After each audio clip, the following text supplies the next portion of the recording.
मैंने सुना है तेरी संपत्ति, तेरा वैभव, तेरा यश, तेरा पद, तेरी प्रतिष्ठा तेरे भजन में बाधक है।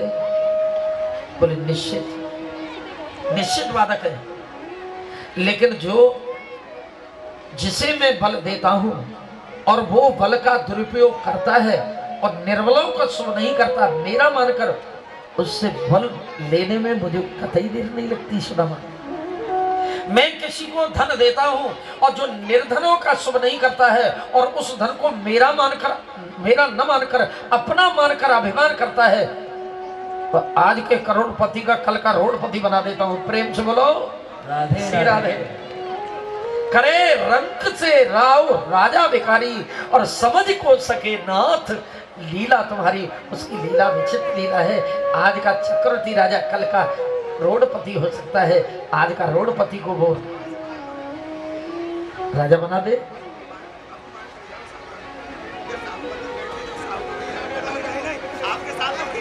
श्री राधे।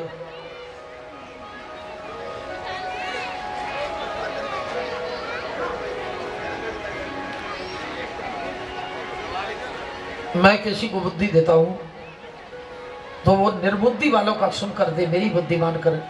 अगर सुदामा इस तरह से जीवन यापन कोई करता है मेरी प्रभुता में, तो मैं अपनी प्रभुता उस जीव से कभी नहीं खींचता, मैं तो और उसे देता हूं। इतना कहकर भगवान अंतर्ध्यान हुए। सुदामा ने इस जन्म में 2 लोक की संपत्ति पाई, लेकिन कभी मद नहीं आया। इस संपत्ति के रहते हुए वो तप किया और इसी जन्म में सुदामा को सदगति प्राप्त हुई। बोले गोविंद भगवान की जय। ये 2 अध्याय में वर्णित श्रीमद् भागवत में सुदामा के पावन चरित्र का समय बहुत कम था, और आज देखो आप देख ही रहे हो मैं क्या कहूँ। और सुदामा जी के चरित्र में मुझे जब आनंद नहीं आया है तो आपको कैसे आ सकता है।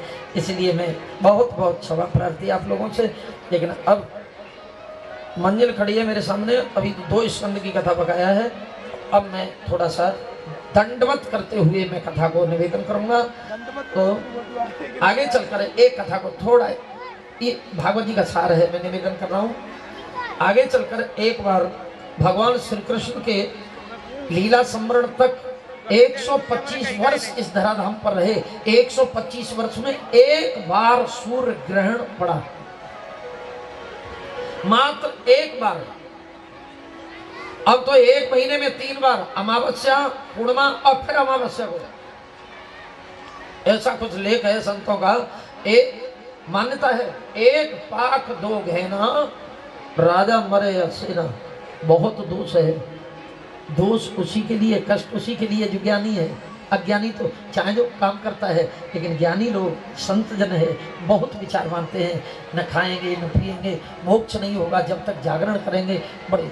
लेकिन उस समय भारत भूमि पर द्वापर का समय था, उस समय दोष बहुत मानते थे। धीरे धीरे कलयुग में लुप्त है, बिल्कुल लुप्त हो जाएगा, ये चीज रहेगी नहीं। आसुरी स्वभाव का जीव होगा, केवल पशुता रह जाएगी, मानवता तो नष्ट हो जाएगी कलयुग के 4थे चरण में। अभी कुछ है, थोड़ा धीरे धीरे लुप्त होगा। आहार व्यवहार तो बिगड़ चुका है। भारतीय संस्कृति ऋषि मर्यादा को मानने के लिए तैयार नहीं है। टीवी के माध्यम से पाश्चात्य संस्कृति जो भारतवर्ष में पैर पसारे पड़ी है, वो रुक नहीं रही है, रुक नहीं रही।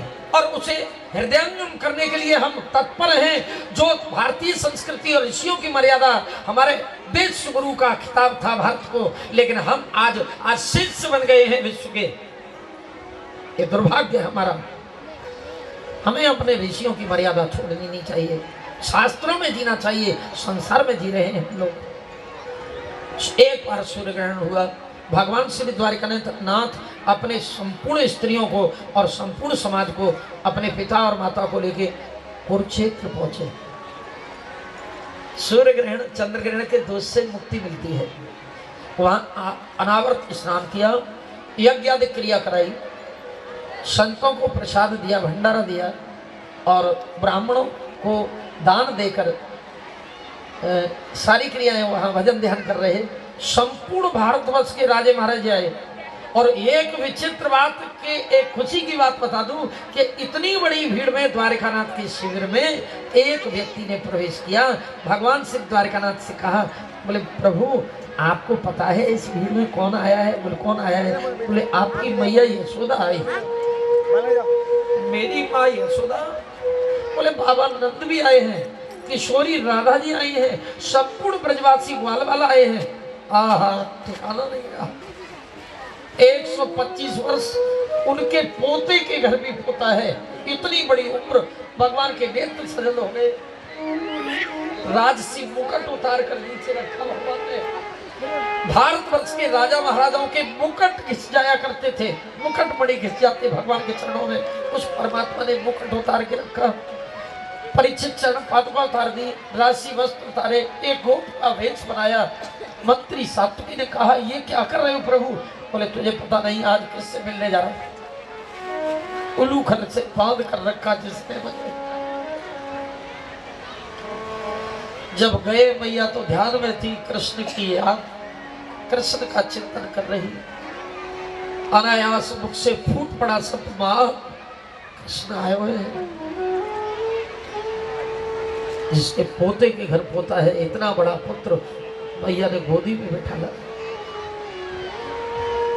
बोले सारी कामना पूरी कर दी है ईश्वर। कृष्ण तू बड़े बड़े काम करता था तो मुझे ऐसा लगता था यशोदा का दूध पिया है, मेरा पुत्र ऐसे काम क्यों नहीं करेगा।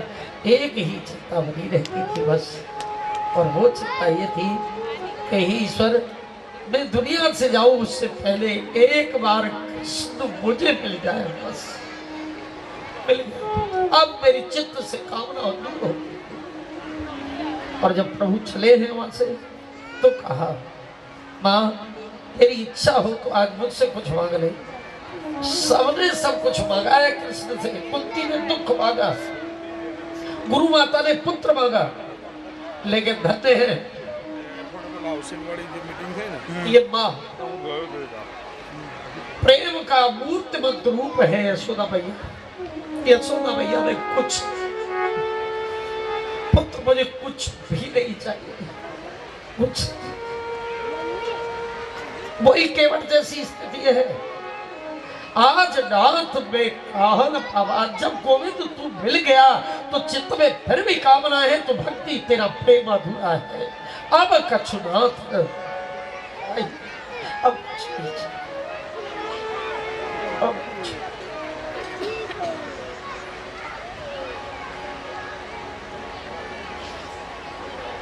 इसीलिए योगी योग साधना यशोदा को प्रेम योग के द्वारा कृष्ण मिल गया। फिर भी मेरी इच्छा है भैया मुझसे कुछ मांग ले, देना चाहेगा कृष्ण दे दो। हट तो तूने बचपन से किया है मुझसे। कभी चंद्रमा मांगता था, कभी माखन मांगता था, कभी बहू मांगता था। आज भी मुझसे कह रहा है कि कुछ मांग ले, देना चाहे तो यही देना कृष्ण।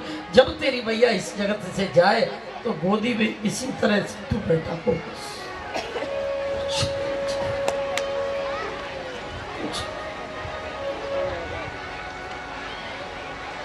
इतना कहकर बरसात आने को थी, रास्ते अवरुद्ध हो जाते हैं। सारे भारतवर्ष के राजा महाराजा अपने प्रजा आदि को लेकर अपने अपने नगरों को वापस चले गए। उसी समय अब संतों की कथा है थोड़ी। जो उत्तर भारत से हिमालय की कंदराओं में से निकलकर दर्शन दुर्लभ थे वो संत वहां आए हुए थे।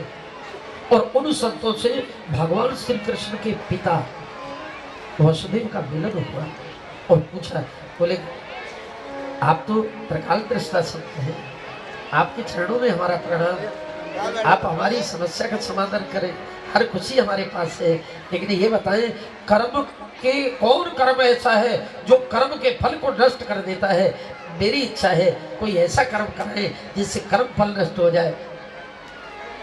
वयोवृद्ध संत थे, ज्ञानी, परमेश्वर का योग था। कहने लगे वसुदेव दुनिया में ऐसा कोई कर्म नहीं बना जो कर्म के फल को नष्ट कर दे। 3 कर्ज होते हैं, 3 ऋण होते हैं मनुष्य के पास जन्म से ही। पितृण, ऋषि ऋण, देव ऋण। 2 ऋण तुम्हारे उर्ण हो चुके हैं। पितृण और मातृण संतान उत्पन्न वंश वृद्धि के बाद में पूरा होता है। आपके पास संतति है खूब, एक बेटा नहीं है, बहुत सारे हैं। ये ऋण चूक गया तुम्हारा। दूसरा ऋण ऋषि ऋण। ऋषि ऋण ज्ञान अर्जन करने के बाद में, गुरु के ऋण से, ऋषि के ऋण से ऋण होता है ज्ञानी बनने के बाद। यत् लब्ध्वा यज् ज्ञात्वा सिद्धो भवत् तृप्तो भवत् मुक्तो भवत्। एक ऋण बकाया रहा है और वो है देव ऋण। इतना सुंदर स्थान है, देखी और पूछना। कुरुक्षेत्र में ही विष्णु को निमित्त बनाकर विष्णु महायज्ञ कराए और आप इस ऋण से ऋण हो। ये बात द्वारिकानाथ के कान में आई। मेरे पिता और माता के लिए तुरंत तत्काल आदेश दिया। ब्राह्मण आए और उन ऋषियों की अध्यक्षता में विष्णु महायज्ञ 18 पत्नियों को वसुदेव जी ने बिठाला और वही कुरुक्षेत्र के मैदान में भाव से यज्ञ हुआ। पूर्ण निर्विघ्न यज्ञ संपन्न हुआ। ऋषियों को पूजन कराया। वसुदेव जी महाराज ने अपने कन्हैया को बार बार मस्तक झुकवाते सबके चरण वंदन कराए। और जब ऋषियों का पूजन हो गया, सबको विदाई दे दी गई, तो उन ऋषियों ने, अब देखो बात खुलती है, कृष्ण को बड़े आदर से उच्च आसन पर बिठाला। उच्च आसन पर बिठाने के बाद ऋषिगणों ने चरणों में मस्तक झुकाया कृष्ण। देवकी वसुदेव ने कहा, ये क्या करते हो बाबा, ये तो हमारा बेटा है। बोले ठीक है, जो चीज बहुत नजदीक रहती है उसका महत्व वो लोग नहीं जानते। गंगा के किनारे रहने वाले लोग गंगा को गंगा नहीं मानते, लेकिन दूर रहने वाले कृष्ण पुत्र भाव से देखते रहे। लेकिन ये किसी का पुत्र नहीं है। सूर्य में तपन इसके कारण है, चंद्रमा में शीतलता इसके कारण है, दिशाओं में विश्राम इसके कारण है, पृथ्वी में गंध इसके कारण है, इंद्रियों में इंद्रित्व इसके कारण है, जगत इसमें है, जगत में ये है, ये जगदीश है। पिता का भी पिता पितामह है, ये किसी के पुत्र नहीं हो सकते। जो इतना कहा ठीक। वसुदेव जी महाराज यहां से प्रदक्षिणा की, संतों ने चरण वंदन किए, भगवान का पूजन किया और फिर उत्तर दिशा की ओर चले गए। इतने में वो सारे के सारे लोग हैं द्वारिका वाले कृष्ण के साथ द्वारिका आए। नित्य प्रत की लीला थी। भगवान द्वारिकानाथ और दाऊ दादा नित्य माता पिता के चरण वंदन करने सुबह जगते ही जाया करते थे। रोज की तरह से आज चरण वंदन करने गए। वसुदेव देवकी ने हाथ पकड़ ली, बोले बस अब तक नहीं जाना था, कोई बात नहीं, वो हमारे पुत्र हैं। ये जगत आप में है, जगत में आप हैं, आप जगदीश हैं, आप ही सर्वज्ञ हैं, आप किसी के पुत्र नहीं हो सकते। आप तो पितामह के भी पितामह हैं, आपसे ही जगत है, आप में जगत है। और जो इतना कहा, कन्हैया ने कहा, बोले नहीं नहीं, ये हमें समझाने के लिए सारी बात अच्छी है, आप कहो, लेकिन हम आपके पुत्र हैं। जो इतना कह ही रहे थे, देवकी मैया ने कहा, बोले सुनो, हम पढ़े लिखे नहीं है, हमारे पिता ने ज्यादा पढ़ाया नहीं। हम तो इतना जानते हैं कि मेरे 6 पुत्र सारे नगर में चर्चा हो रही है कि मेरा ये पुत्र कोई साधारण नहीं है, ये तो त्रिलोकीनाथ पुत्र बनकर आया है। अगर तुम भगवान हो कृष्ण तो एक काम करो, कंस ने मेरे 6 पुत्रों को हताहत कर दिया, बहुत याद सताती है, एक बार दर्शन करा दे कृष्ण। जब मैया देवकी ने इतना कहा कि दर्शन करा दे, भगवान श्री कृष्ण ने 6 पुत्र, ऊणा के गर्भ से मरीच के 6 पुत्र जो जन्म लिए थे, जो ब्रह्मा के द्वारा श्रापित थे, क्षण मात्र के लिए यहाँ आना पड़ेगा, वो जीवित करके लाए। और देवकी का जो दूध बचा था कृष्ण के पीत शीत गदाव्रतम, उस दूध को पीने के बाद में, दूध को पीने के बाद आहा मुक्ति पाकर सब स्वर्ग चले गए। बोल गोविंद भगवान की।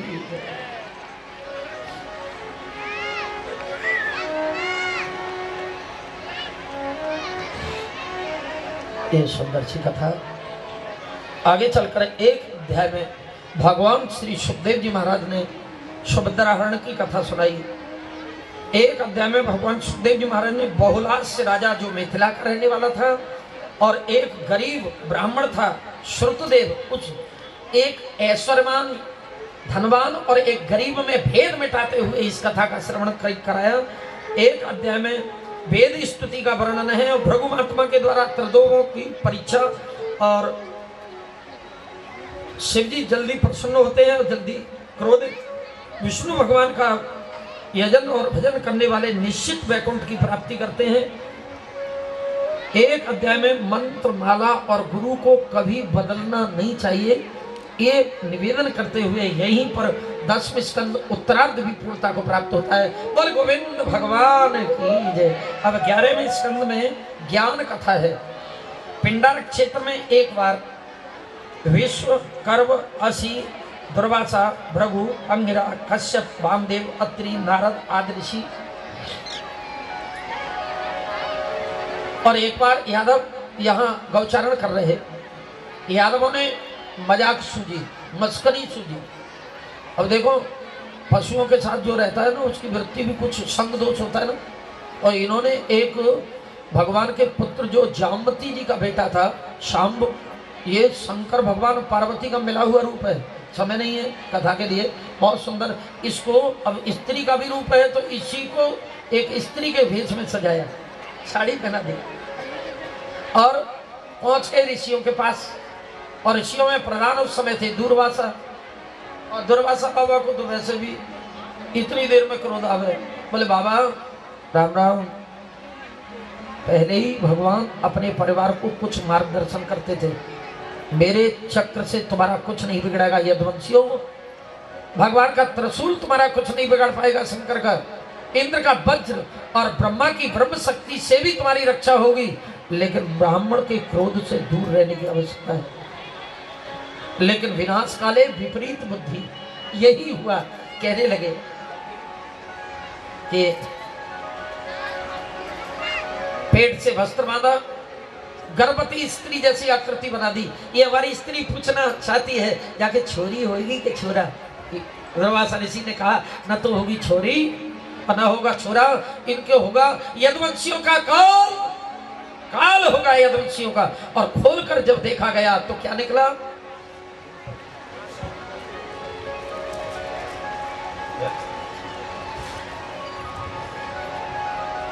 चमचमाता हुआ एक मूसल निकला, पत्थर पर खिंचवाया, समुद्र में फेंकवा दिया। शापग्रस्त मूसल के चूर्ण को समुद्र में ने भी स्वीकार नहीं किया, लहरों के द्वारा प्रवासित क्षेत्र में फेंक दिया। वहां एरा नाम की एक घास होगी, हथियार टूटेंगे यादवों के और यही दुधारी तलवार का काम करेगी, जिससे सारे यदुवंशी।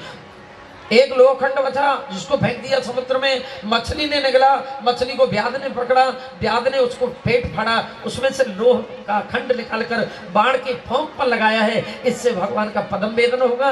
एक भी चूर्ण शापग्रस्त मूसल का चूर्ण व्यर्थ नहीं जाएगा।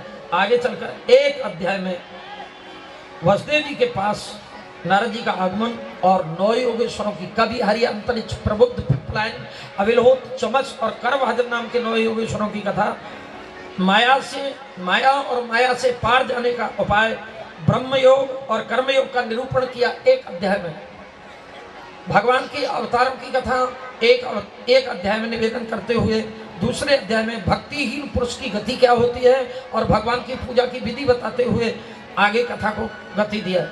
देवताओं द्वारा भगवान की स्वधाम जाने की प्रार्थना, यादवों की प्रवास क्षेत्र में तैयारी और उद्धव का भगवान के पास आना। एक अध्याय 3 अध्याय में अवधूत गीता, अवधूतोपाख्यान, दत्तात्रेय के 24 गुरुओं का वर्णन किया, बहुत बढ़िया आख्यान है। और एक अध्याय में लौकिक और पारलौकिक भोगों का निरूपण करते हुए आगे चलकर बुद्ध मुक्त और भक्त के लक्षणों का निरूपण किया। सत्संग की महिमा और कर्म की विधि बताई एक अध्याय में। भक्ति योग की महिमा और ध्यान योग का वर्णन किया एक अध्याय में।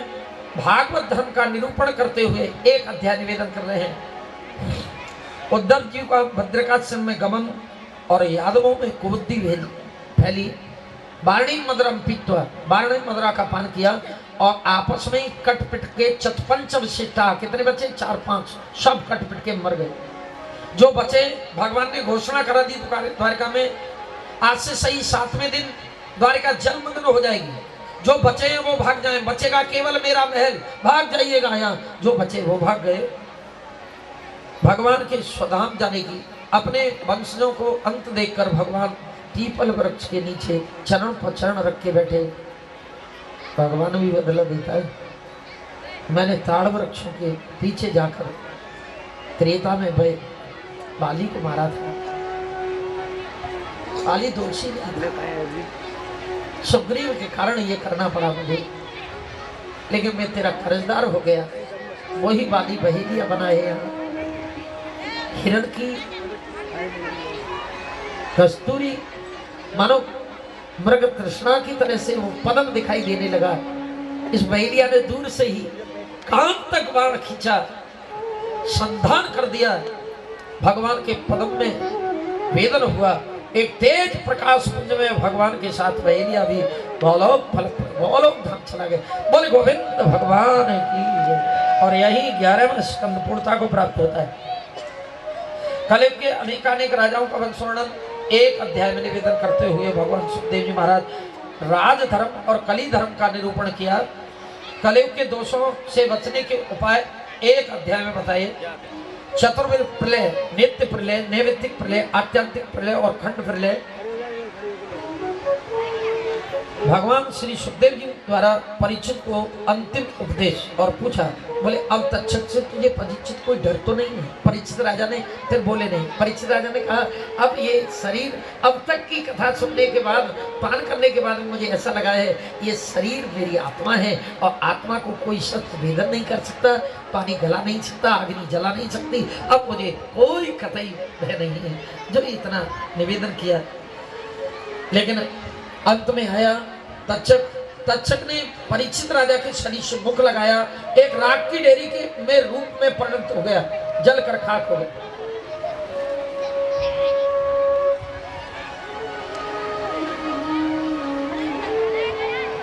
जन्मेजा, उसके पुत्र जन्मेजा को ऐसा लगा कि शायद हो सकता है कि इस तक्षक के काटे जाने पर ही मेरे पिता की मृत्यु। जन्मेजा ने सर्प यज्ञ किया और सर्प यज्ञ में आस्तिक नाम के महात्मा ने आकर एक तरफा एक सर्प यज्ञ को विराम करा दिया। तक्षक के प्राण बच गए। आगे चलकर एक अध्याय में मार्कंडेय पुराण, मार्कंडेय चरित्र निवेदन किया। भागवत जी का संक्षिप्त सूची का वर्णन करते हुए भागवत की महिमा निवेदन की एक अध्याय में। आइए अब यहाँ 4 युग और 24 अवतारों की ये कथा जो थी, मेरी जैसी परमात्मा ने मति दी, जैसी वाणी है उसके अनुसार ये कथा को निवेदन किया गया। बिना परमात्मा, मैंने बताया था मैं तो बंसी हूँ, ऊँक दे रहा है ठाकुर, बज रहा हूँ की इच्छा है। लेकिन ये सत्कर्म सत्य दिवसीय, देखो बहुत बड़ा पैसा हो, बहुत बड़ा पंडाल हो, यज्ञ की सफलता नहीं है। लेकिन मैं आप लोगों का रेडिया बनकर जा रहा हूँ वृंदावन। इतना भाव देखा है, इतनी बड़ी भीड़ में महाराज जी शांति देखो, इन्होंने कॉपरेट किया आप लोगों ने, मुझे कथा कहाँ की बिल्कुल शांति दी है। यही मेरी दक्षिणा है, ये दक्षिणा मैं अपनी दक्षिणा से पूर्ण करता हूं आप लोगों को।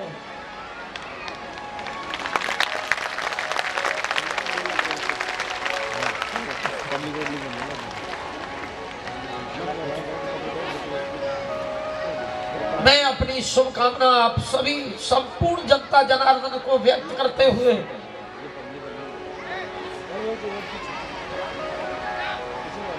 मैं अपने भागवत के इन शब्दों पर विराम देता हूं। और मैं एक बार पुनः आप लोगों को, क्योंकि ये पवित्र सप्तदशी ज्ञान यज्ञ, देखो ये सफलता दिखाई दे रही है कि आज 7 दिन में निर्विघ्न ये यज्ञ संपन्न हो रहा है। कोई किसी प्रकार, इतनी बड़ी भीड़ में निर्विघ्नता, बिल्कुल ये यज्ञ की साफल्य है, ये सफलता है। 7 दिन तक ये सत्कर्म चला। इस पावन पवित्र सप्तदिवसीय ज्ञान यज्ञ में मन वाणी कर्म से, मेरे यजमान से, मेरे कार्यकर्ताओं से, संगीतकारों से, मेरे ये लाउड स्पीकर वाले भैया से,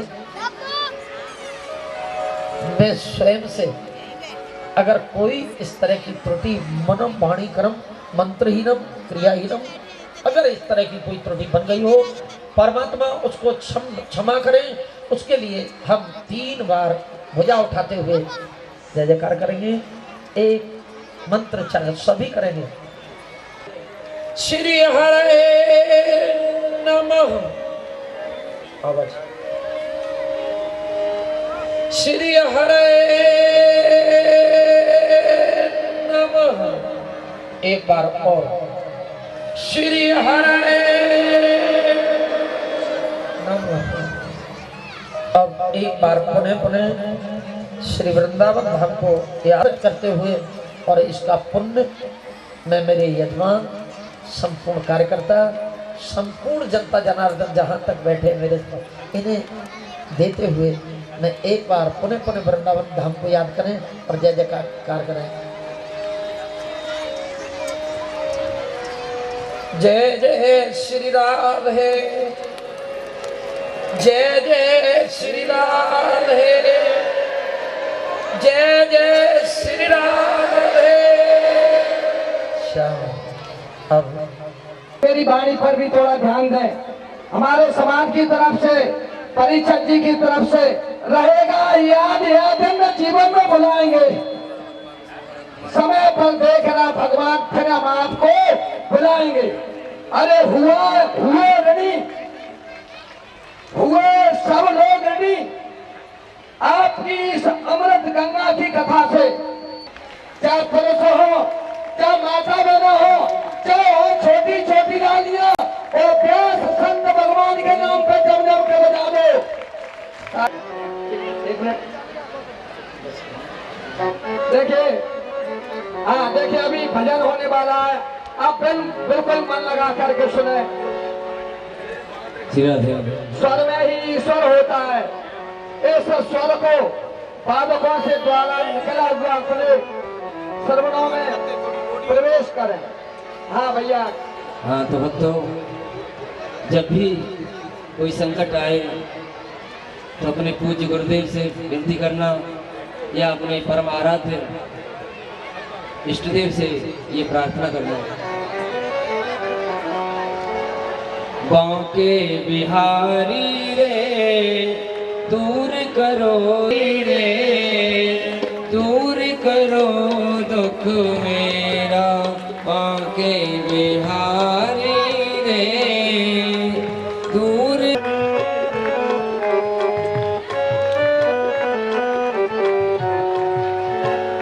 दूर करो दुख मेरा हो मेरे श्याम। राधे राधे।